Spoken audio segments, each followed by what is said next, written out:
இப்போ நம்ம பார்க்க போகிறது ஹெச்டிபி ஃபைனான்சியல் சர்வீசஸ் கம்பெனியோட ஐபிஓ. ஹெச்டிபி ஃபைனான்சியல் சர்வீசஸ் கம்பெனி வந்து ஹெச்டிஎஃப்சி பேங்கோட subsidiary company. HDB financial services company வந்து 12,500 crores ஐபிஓ இஷ்யூ பண்ணியிருக்காங்க.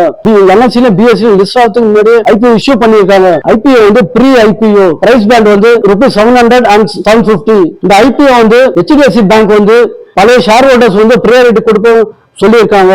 நியூ ஷேர் ஹோல்டர்ஸ் எல்லாருக்கும் ஒரு ஆளுக்கு 20 ஷேர் அலாட்மெண்ட் பண்ணியிருக்காங்க. இந்தியாவில் வந்து 7th largest asset management company and finance company. இந்த கம்பெனியோட மெயின் பிசினஸ் வந்து financial services, loans, mortgage loans, vehicle loans, business loans.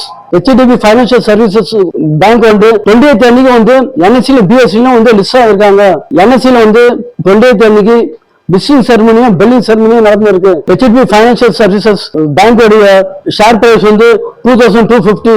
இந்த ஐபிஓ லான்ச் பண்ணதுனால ஹெச்டிஎஃப்சி பேங்கோட ஷேரும் இன்க்ரீஸ் ஆயிருக்கு. அதனால நீங்க வந்து ஹெச்டிபி ஃபைனான்சியல் சர்வீசஸ் பேங்கோட ஷேரும் ஹெச்டிஎஃப்சி பேங்கோட ஷேரும் நீங்க வாங்கி ட்ரேட் பண்ணீங்கன்னா நல்ல ப்ராஃபிட் ஏர்ன் பண்ணலாம். இது மாதிரி நிறைய வீடியோஸ் நீங்க பார்க்கணும்னா நம்ம சேனலை லைக் பண்ணுங்க, சப்ஸ்கிரைப் பண்ணுங்க. Thank you very much.